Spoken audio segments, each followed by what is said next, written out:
Good day, this is Dimitri Lascaris, coming to you from Kalamata, Greece for Reason to Resist on May 17th, 2025. This week, after endless drama and posturing by Trump, European leaders and Ukrainian officials, Ukrainian negotiators finally met in Istanbul to talk about ending the Ukraine war. They met as Russian forces continue to advance all along the massive contact line. Every day, Russian forces capture more and more Ukrainian territory. They're advancing, for example, toward the city of Liman, which was recaptured from the Russians by Ukrainian forces in late 2022. They're encircling the important Ukrainian-held town of Pokrovsk. Russian forces have almost reached the border of the oblast of Dnipropetrovsk, which lies to the west of Donetsk city. And there are even reports that Russian forces have crossed the Dnipro River to the east of Kherson city and have established a beachhead on the western bank of the river. Given the state of the battlefield, it's easy to understand why Ukraine seems quite desperate for a 30-day ceasefire and why Russia would have little incentive to take its foot off the pedal. So what, if anything, did these negotiations achieve? To break all of this down, we're joined today by John Helmer. John is the longest continuously serving foreign correspondent in Russia and the only Western journalist to direct his own bureau, independent of national or commercial ties. Born and educated in Australia, then at Harvard University, John has also been a professor of political science, sociology, and journalism, and an advisor to governments, including Greece and Australia. He has also published several books on military and political topics, his latest being Long Live Novichok, The British Poison Which Fooled the World. Thank you very much for joining me again today, John. Thanks for having me, Dimitri. Glad to be back in Greece. So, John, before we get into what happened in Istanbul, I wanted to ask you about the lead up to these so-called negotiations. You have coined a hilarious new acronym, FUGUP, which I understand stands for France, the UK, Germany, Ukraine, and Poland. And in the lead up to the meeting in Istanbul, FUGUP was making a lot of noise about what it would do if Russia refused to agree to a ceasefire. Could you tell us about its threats and how you think the Russians are likely to respond if it attempts to carry out those threats? Thanks for the question. The FUGUP, France, United Kingdom, Germany, Ukraine, and Poland, have been threatening massive new sanctions.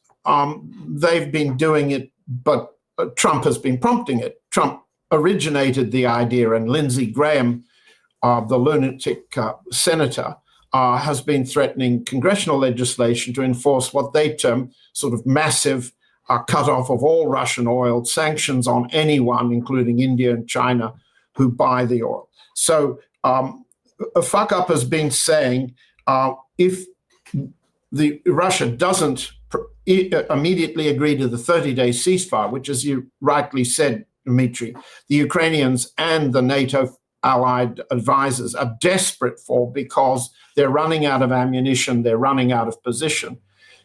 If Russia didn't agree to the 30-day ceasefire immediately, and then during the delay of the 30 days, the allies would resupply, the massive sanctions would come on. Now, what we have today, speaking Saturday morning, after the collapse, essentially, of the Ukrainian FUGUP position in Istanbul yesterday, is that Trump has not endorsed massive sanctions. Instead, Trump has backed down. He can't exactly say he backed down while he was in the air in his aeroplane heading towards or over Istanbul.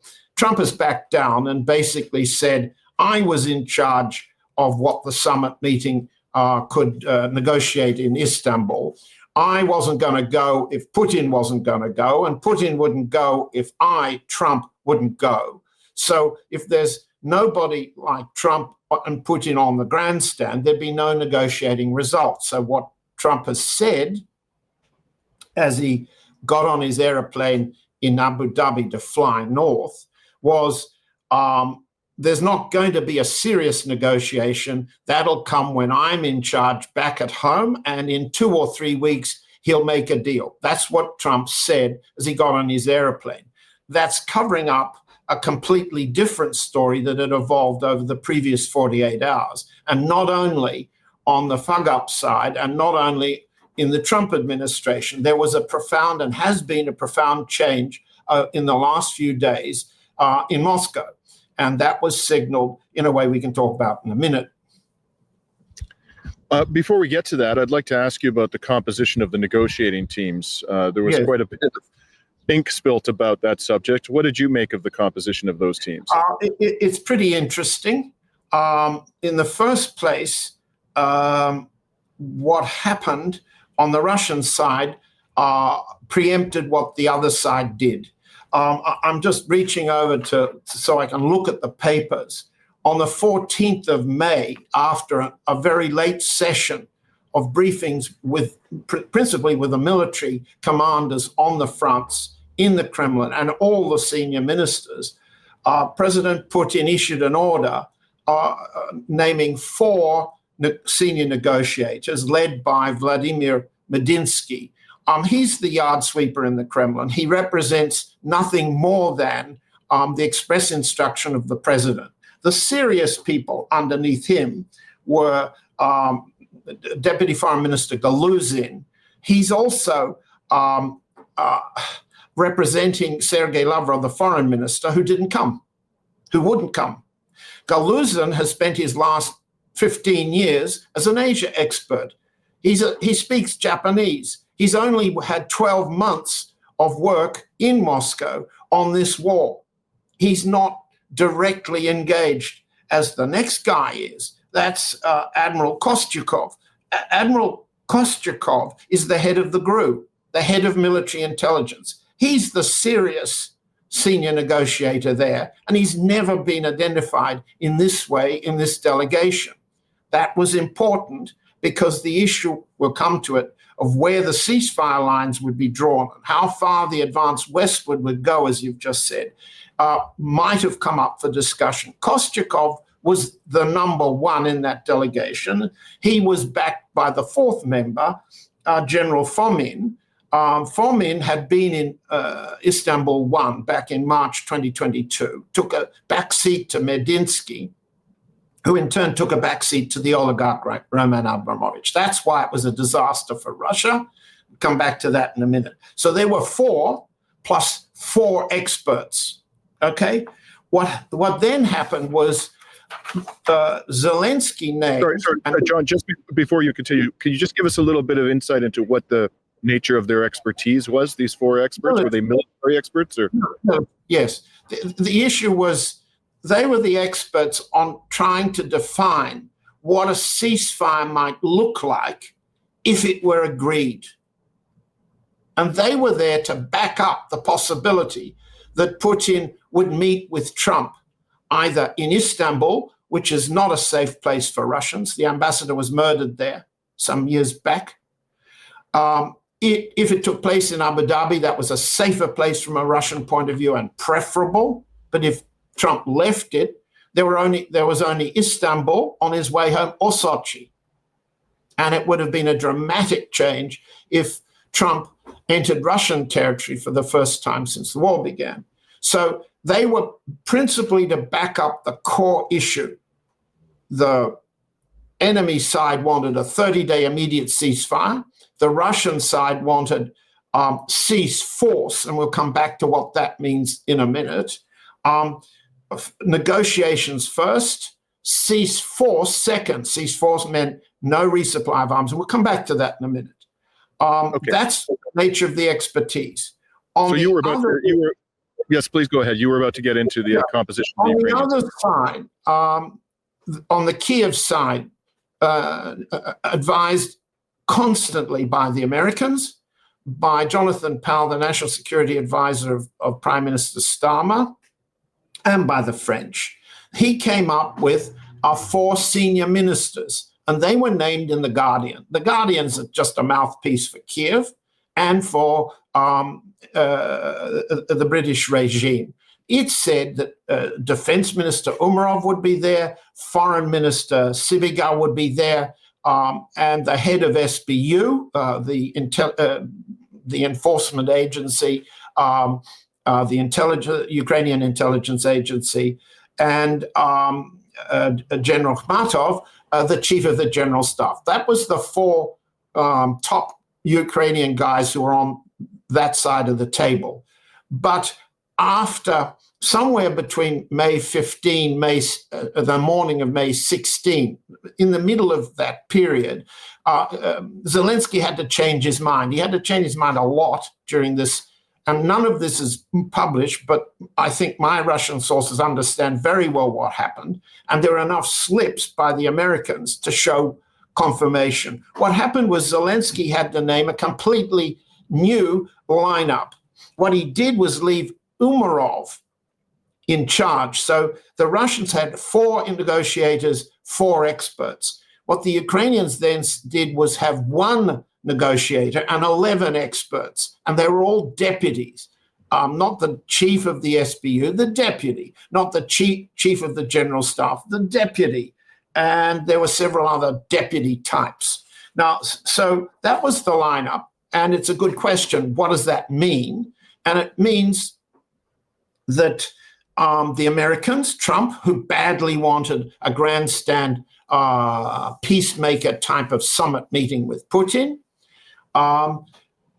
the FUG up, the French, UK, and Germans principally, wanted to go on with the war as Trump wants them to go on with the war against Russia. And Zelensky all had to play catch up. And they, in their attempts to do catch up, they slipped, they left out clues, they showed what they were uncertain about. And what they were uncertain about was what was left to negotiate. And they didn't want to show that they were retreating under a hardening of Russia's position. And Trump still wanted a grandstand within a few hours of his taking off from Abu Dhabi. Because you remember what he said to reporters as he flew into Abu Dhabi was, he was already in Abu Dhabi, and he said, tomorrow I'm going to be flying, and I might be flying to destination unknown, he said. I might go there, I might go here.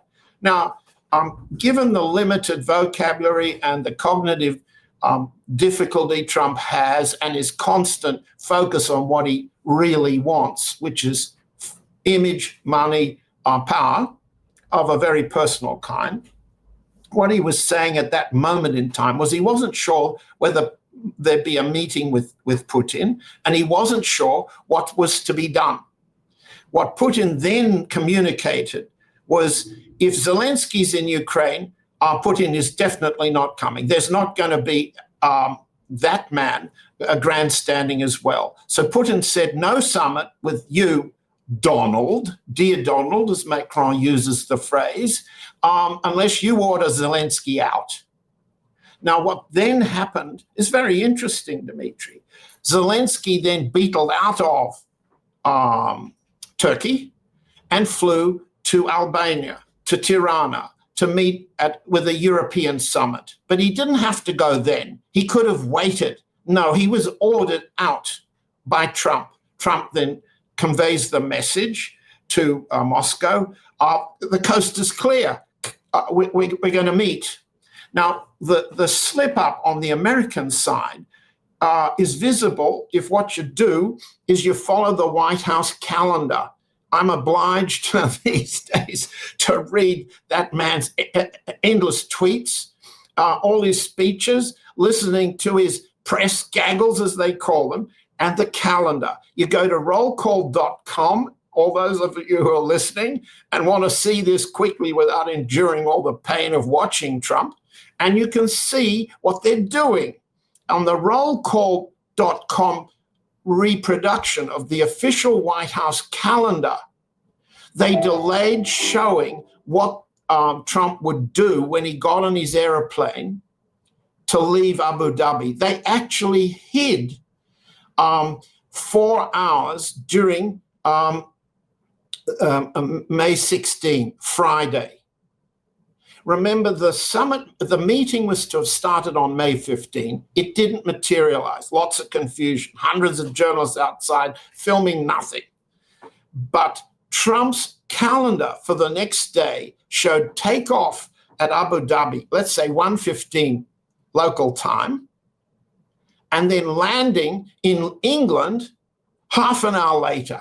That's what they had. I've clipped it, and I'll put it on a website so people can look at it. That's nonsense, obviously. It's 7.5 hours flight. So what he was doing was still reserving the possibility that while in the air, they'd go to Istanbul or maybe Sochi, okay? But they didn't. He knew as he got on the plane, it was off. It was finished. And therefore, the outcome of the meeting itself would be relatively null, zero. Nothing worth grandstanding about, but nothing worth Trump's attempt to postpone the summit meeting with Putin so he doesn't insult Putin. He doesn't say, I'm going to turn on the sanctions. He's not going to say, Russia doesn't want peace. I'm peacemaker. All that stuff he goes on with. No. What they did was he flew north. The meeting itself took less than 2 hours. That's only enough for people to read from their papers and answer a few backwards and forwards. We'll come to what they actually said in a minute, and then get up and leave. That's what happened. When that happened, Trump was in the air, still south of Istanbul by 2 hours, 1,000 Ks. And then, only then, did rollcall.com change the calendar. So what you see now, if you go to rollcall.com, hit calendar, you can see it took 7.5 hours, normal flying, to Mildenhall. They refuel the thing. Trump gets off and goes to the toilet, and I don't know what else he does, but it's 90 minutes, and then he flies home to Washington. Absolutely routine. So what they were doing was covering up a possibility that Putin controlled, not Trump. Well, it stands to reason that Fug Up and the White House don't want to let on that that's what happened.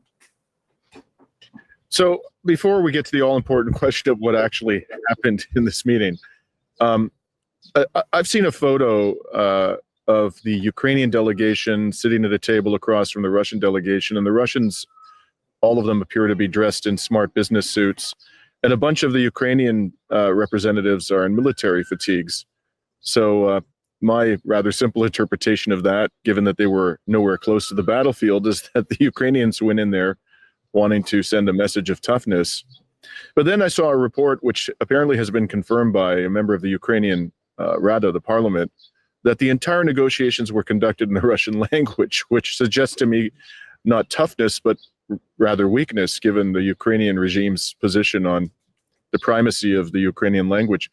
And when I add these minor details to all of the drama that you've just explained so ably, this strikes me very much as a clown show on the Fug Up side. Is that a fair characterization in your opinion?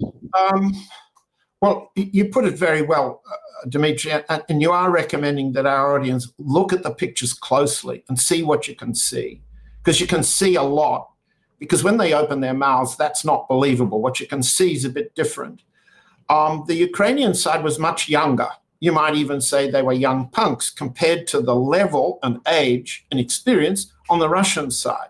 So, but they were there as stooges. Zelensky had sent stooges, deputies. It wasn't a clown show. No, this is a serious war. And so what Medinsky, as the spokesman, following a very serious, restricted script, not the one he went on with in March 2022, the one that was dictated to him at a late night session on the 14th by President Putin and all the military commanders. What he said was, we'll have a ceasefire. You can have 30 days. You can have even longer. But it's not going to be a freeze in place. We will freeze at the lines of the 4 regions. This is new.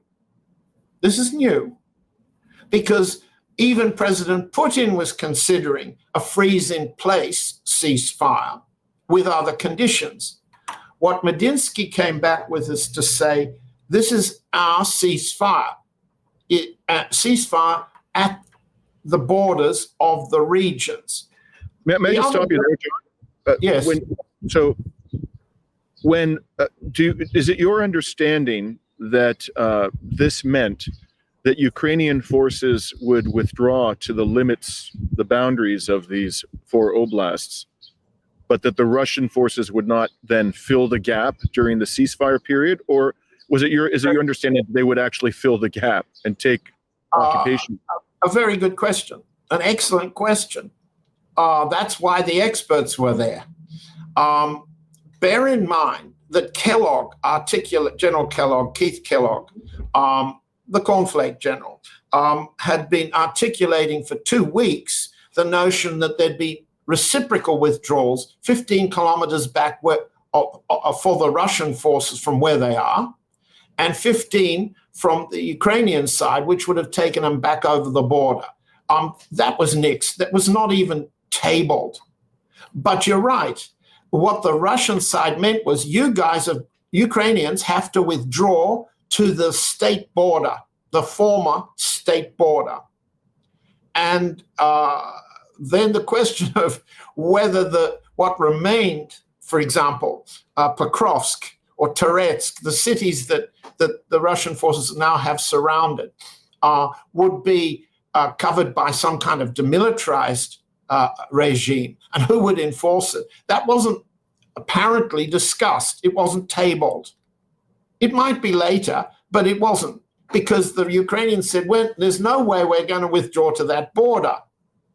Okay, so then Medinsky says, well, that's too bad, gentlemen, because if you say no to that, the next time round, it won't be 4 regions, it'll be 5.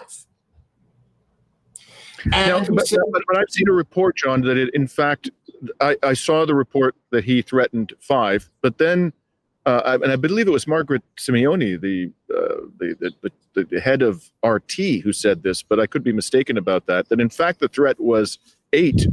So there were 4 additional oblasts. What is your understanding of the nature of this threat? Margaret Simeoni is not a spokesman for the military. She's a propaganda agent. Yes, there's the proposal to have 8, and that means Kharkov, Odessa, Dnipropetrovsk, Nikolaev as well. It's not my understanding. My sources suggest that Medinsky said 5, and he said, we're prepared to fight for 2, 3, or 5 more years. In fact, if you think about it, we fought the Swedes for 21 years in 16th, 17th, 18th century, and Russia will fight forever. That's come out of that's been semi-public in the social media, not Simonian's. Second, that was tougher than Mr. Medinsky's ever been allowed to say before. And if you look at the Ukrainian reaction, which has been leaked to The Economist by Jonathan Powell, the British National Security Advisor, who was advising the Ukrainian delegation in Istanbul.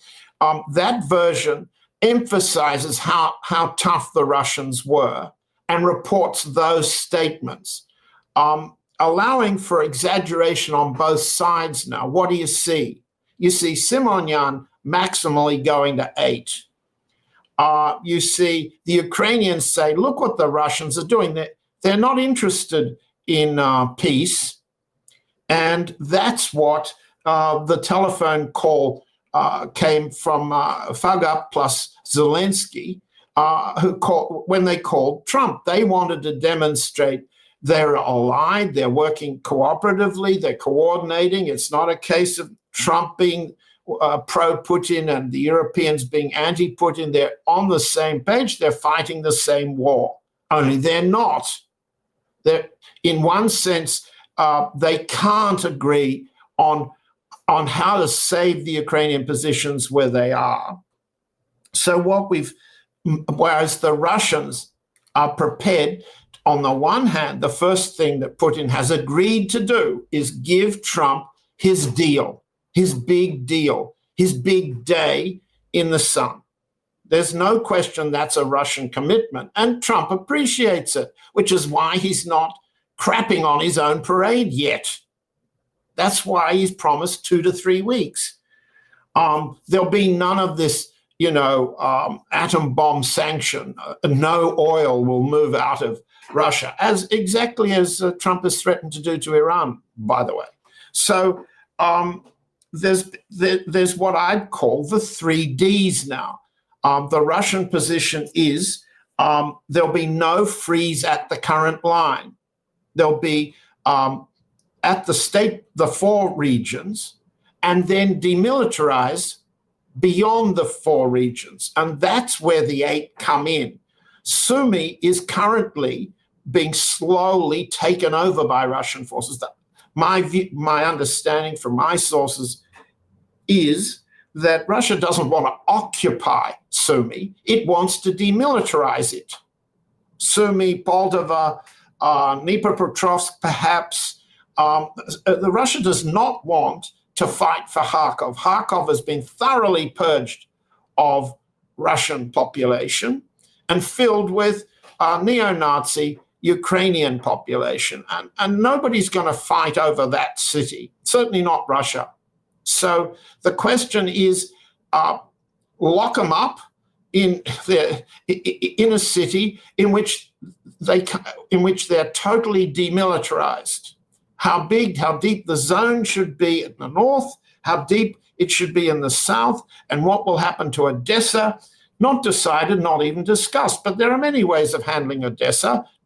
And the best I think I can think of is not Danzig, as it was before Hitler took it and started the war against Poland. It's Trieste, which the Italians took and lost, and then got back again, you see. There are a variety of ways in which you can have a free city in free association with the rump Ukraine to the west and the real Russia in the east. And everybody knows how Odessans behave. It's a city of pickpockets. Most Russians understand that. Leave aside the cultural history. Odessa is filled with pickpockets. There are famous Russian classical comedies about it. Odessa will go where the money is, but it could be a free port. It could be in the future, but none of this is on the table yet.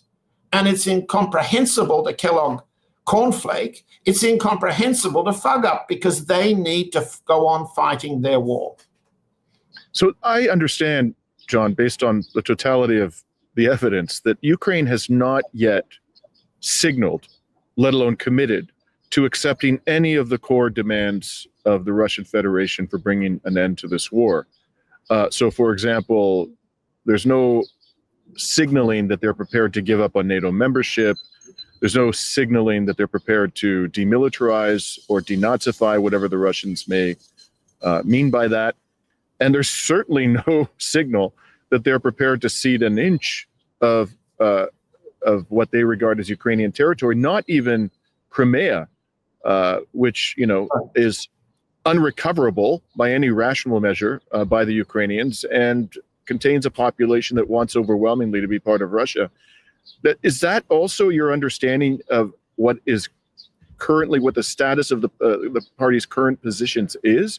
Or do you see any movement on the Ukrainian side at all towards Russia's demands? I see no movement.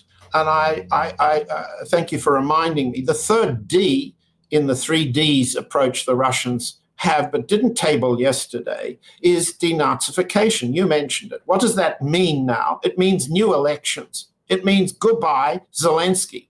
He can fly to Albania, but not back to Kiev, as far as the Russians are concerned. There have to be new elections. There has to be a legitimate Ukrainian authority to negotiate.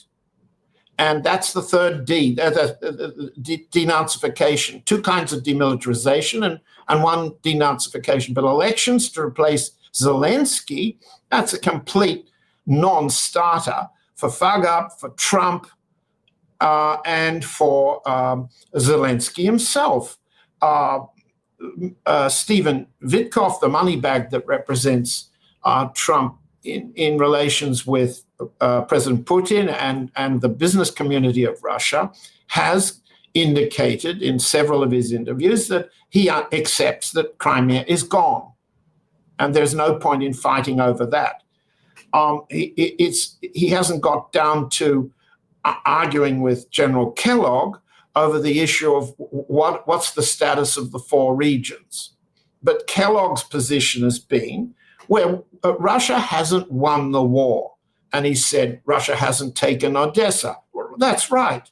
Bravo. Russia hasn't wanted to take Odessa. What Russia has tried to do is neutralize Odessa's ability to be a military platform for the British missiles, etc., etc. He said, Russia hasn't crossed the Dnieper River. That's right, but they're getting there.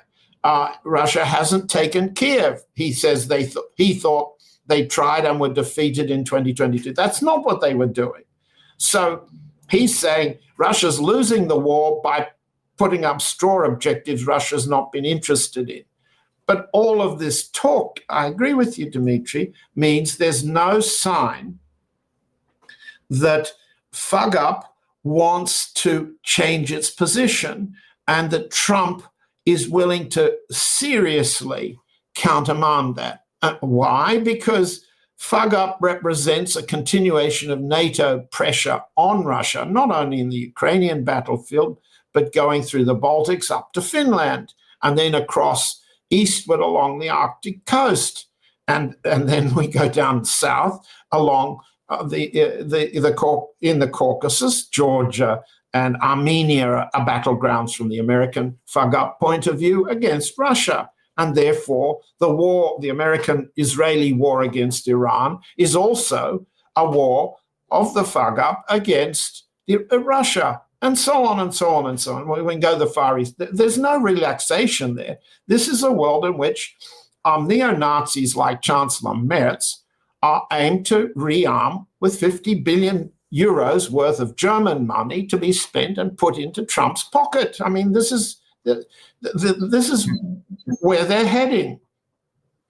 Let me ask you about the Russian side now. You know, you indicated there was a significant change in that the Russians were saying, as I understand it, they are prepared to enter into a ceasefire before the resolution of the core issues, but only if Ukrainian forces withdraw to the boundaries of these 4 oblasts. So is that correct? Is my understanding correct that is the full extent of the change in the position of Russia, or has Russia moved in other respects as well in terms of its negotiating position? Again, it's a valuable question. And I have to say, what I'm about to say is hotly disputed by a lot of other podcast commentators that come out of Washington or the United States. In my view, they're glory hole analysts. That's to say, they see a hole in the wall, they poke something through it, they don't know what's on the other side, but they please themselves in speculating what's happening. Glory hole commentary isn't analysis of Russian politics. What's basically changing or has changed since 2022 is that some serious strategic mistakes were made and admitted on the Russian side that were made at the time of the start of the special military operation and before it and after it. And those mistakes are being corrected not by a single decision maker in Russia, in Moscow, but by consensus with the military, the intelligence services, the business community, the foreign ministry. It's consensus building that is profoundly different this time from the way everything was decided in the run-up to Istanbul 1. Istanbul 1 was a project by an oligarch, Roman Abramovich, career pickpocket who turned into an extremely wealthy oligarch who lives first in England and then in Israel and Portugal, and I'm not sure where exactly he lays his hat these days. It was an oligarch project to head off the war. It was persuaded to President Putin to give Medinsky, a presidential assistant, a much freer reign and as a result, he initialed provisions in that agreement that, from a Russian point of view, betrayed the Donbass, betrayed the rebellion, left those people completely undefended after being shelled and destroyed and damaged since 2014.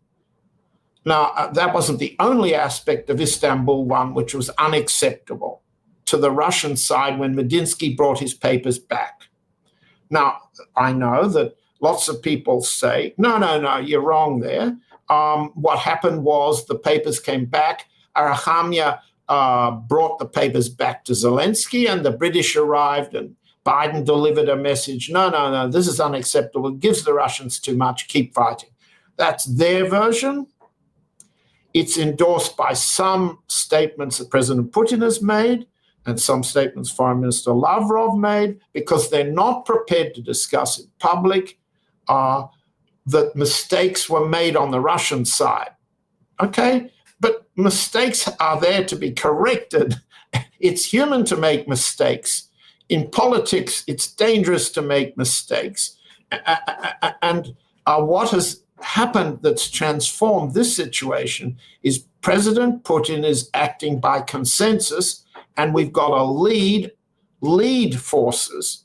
It's the first time I've ever heard of President Putin bringing in the army group commanders, the five fronts along the line of contact, to brief on what is happening and what would be the prospects of a ceasefire in their sectors.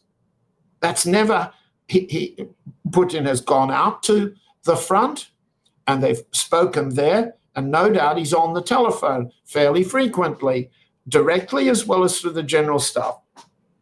But what I would say is this is decision-making by consensus with some basic interpretations, let's say, of demilitarization. How do you protect Russia for the long term from long-range drone and missile attacks? How far do you have to push the enemy away to protect?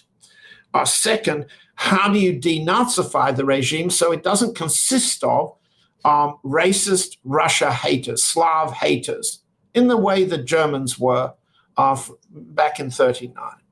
And those are the objectives of the special military operation. Denazification, demilitarization are being reinterpreted by consensus. And that's something that lots of folks who think Russia's a dictatorship, lots of folks who want to demonize President Putin as the sole decision maker, they can't see it, they won't accept it. They need to understand what Russia has become, a democracy. And that's not what you've got in France, where there's ruled by presidential diktat, and it's not what you've got in England. In fact, these countries have gone to war without a single parliamentary vote, and so has the United States. That's not a democracy by any 4-year-old's child standard. Right. Perhaps we should stop throwing stones from a glass house in the West. In any case, I wanted to ask you about another aspect of this conflict, and that is that earlier this week, I believe it was on Tuesday, the Estonian government claimed that Russia sent a fighter into NATO airspace in response to an attempt by either Estonia or some other naval force from NATO to intercept a Russia-bound oil tanker, which they believed was in the process of breaking the West sanctions regime. Yes. What is your understanding of what actually happened there? Was there a serious attempt made by NATO to block or take possession, take custody of an oil tanker headed for Russia? And if so, how did the Russians respond? You're right to point this out because it's an escalation outside the Ukrainian battlefield. And I'm not equipped to say, I haven't researched exactly what's been happening. What I believe to have happened is this is not the first time the Estonians have detained a so-called shadow oil tanker operating in what they call a violation of sanctions. Okay. Now, from a Russian point of view, the sanctions are completely illegal, and they are entirely lawfully capable of and entitled to run their exports and break the cordon that NATO is trying to use to strangle Russia's economy. So, as I understand it, there's been 1 or 2 detention of tankers, either by the Estonians or by the Latvians. I believe there was an attempt to detain another tanker closer to the Danish Straits, and I'm not sure, pardon me for not knowing the details of how engaged the Danish Navy was. What I understand also to be the case is that Russia's doing 2 or 3 things to deter this sort of Elizabethan era buccaneering and piracy of the kind that the British used against the Spanish, the Portuguese. That's what it is. We set the rules, and then we'll seize your ship if you break our rules. The only response that Russia's beginning to show is force. So that, as I understand it, in the western part of the Baltic Sea, and maybe with Denmark, but I may be mistaken, Russia used a corvette, an armed missile-carrying, artillery-carrying, torpedo-carrying warship to say, if you want to intercept our tanker, you'll deal with us. And the force correlation proved deterrent. The Estonians, you may be right, if Russia lifted an aircraft to deter, that would be deterrent. It's not the first time. Back in when the Poles, the Danes, were trying to stop the laying of the Nord Stream 2 pipeline, what was done was alleged fishing vessels coming and harassing the pipe-laying vessel. And what the Russians then did was to show a little force to these fishing vessels, and they backed off. And the force was a deterrent to the Poles. Don't try intercepting or delaying our pipeline of Nord Stream 2.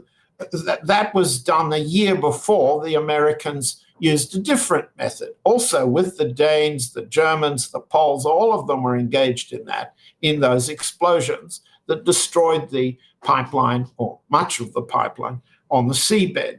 So it's a continuation of a war of harassment, but it's carrying the war northward, widening, lengthening the front. So where do we go from here, John, in your opinion?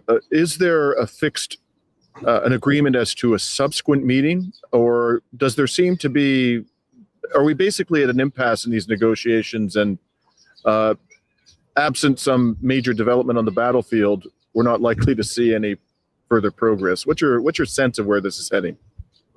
The clock is ticking on the battlefield, and Russia is advancing slowly in the directions that you spelled out in your intro. There are positive reasons for hope in certain respects. What the two sides had agreed to do, which had been pre-cooked and was ready to be announced, was that there'd be a very large prisoner exchange, 1,000 POWs from the Ukraine side to go home, and 1,000 Russian POWs to match to come home to Russia. That was announced, and that's positive. As you pointed out in your question, actually there was no decision on a new date, nor a level, nor an agenda. So why is that potentially hopeful? Well, because FUGUP doesn't want to meet again, because it's clear Russia will not meet the 30-day ceasefire demanded. On the other hand, FUGUP does not want to block, and this is some reason for hope, that President Trump wants a summit meeting with President Putin, and the hopefulness in that possibility is that Trump said in 2 to 3 weeks. Now, we've also heard Trump authorize Vice President Vance to say, and Secretary of State, National Security Advisor Rubio to say, look, if we can't get them, the Russians, to agree terms, and we can't get the two sides meeting directly to agree terms, then we're going to pick up our marbles and take them and play in the other war we've got on our minds, which is China priority and Iran as well. So there's not even that yet. Now, it's not yet Sunday. And Sunday, as many of the audience will remember, is morning TV day, when administration officials are sent to appear in front of NBC and CBS and on their news programs announce what they're planning to do for the week ahead. So when we see what the officials have to say, probably Rubio, maybe Kellogg, I don't know who they will send and who Trump will agree to. But Trump's hit an important note that we should be hopeful about. He wants another summit. He wants another summit chance. Putin has agreed. He wants a summit with Trump, and he will give him a serious deal and let him grandstand. That's fine with Russia. What isn't agreed yet, and what failed in Istanbul, was on what terms, except that Russia's edging forward. We're at the so-called Ukrainian state border. Only there'll be no state border of Ukraine if a demilitarized zone is formed. There won't be one, can't be one. This is what the loser of a war of the kind NATO tried to implement is going to have to accept. But there's no sign that anyone on the US side or anyone on the FUG-up side or anyone in Kiev wants to bite that particular bullet. If they won't bite that bullet, they'll get it in the head.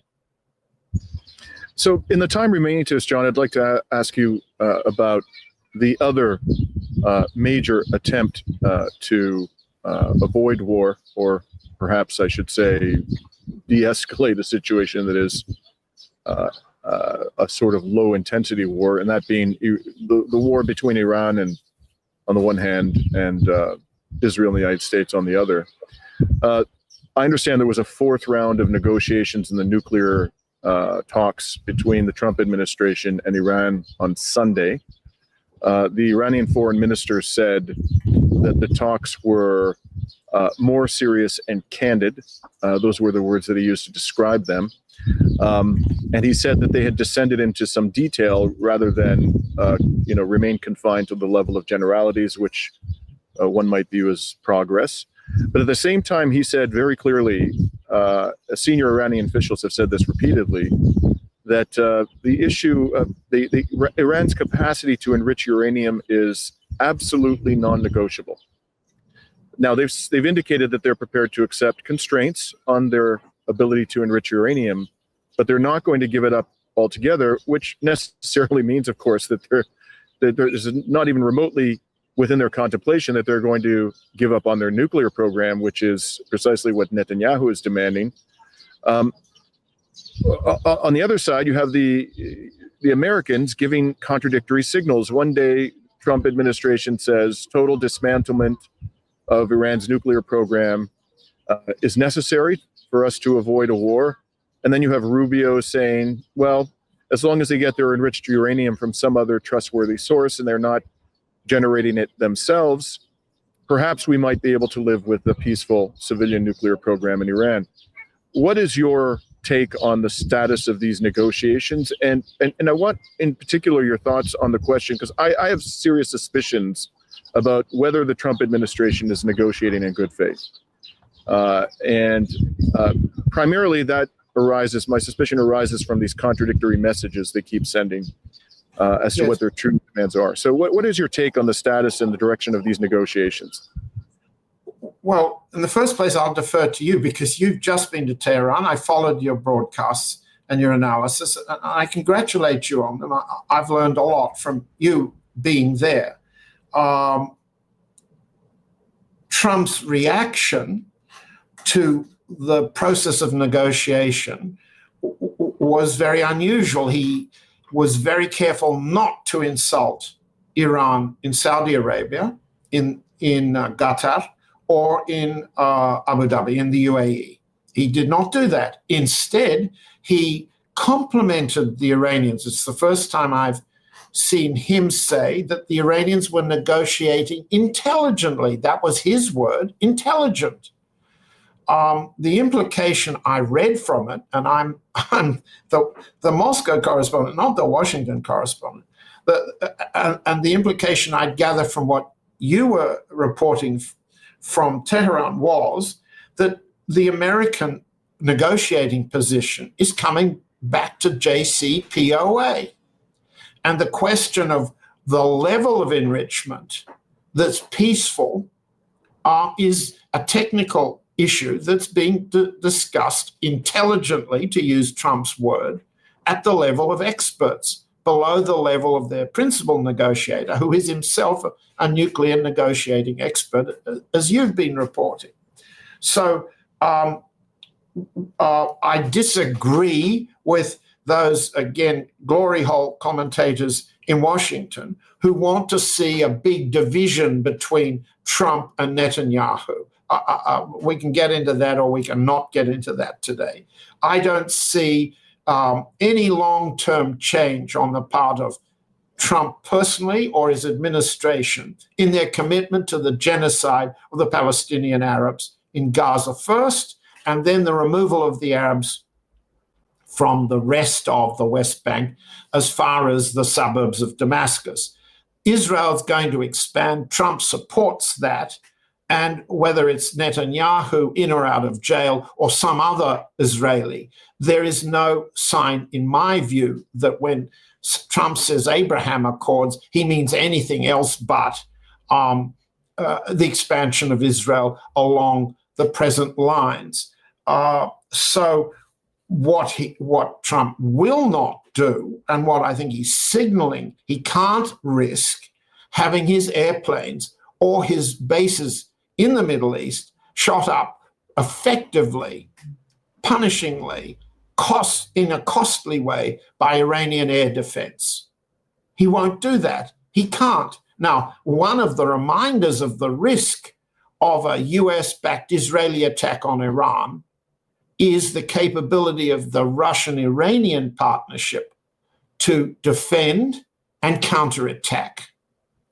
We see the reminder in the success of the Indians using BrahMos, which is a joint Russian-Indian long-range missile, in destroying all Indian air defense capability and even threatening their nuclear storage base. We've seen, not getting into the nitty-gritty of the balance of damage and leaving aside the fact that the Pakistani Air Force was capable of shooting down 5 or so Indian fighters. What India showed was the capability with Russian equipment as well as Indian equipment to destroy the capability of the other side. Now, Iran with Russia has indigenous and partner capability to A, defend, and B, attack, plus satellite intelligence assisted by Russia. These ought to be even bigger deterrents now after the India-Pakistan clash for Trump and Vance.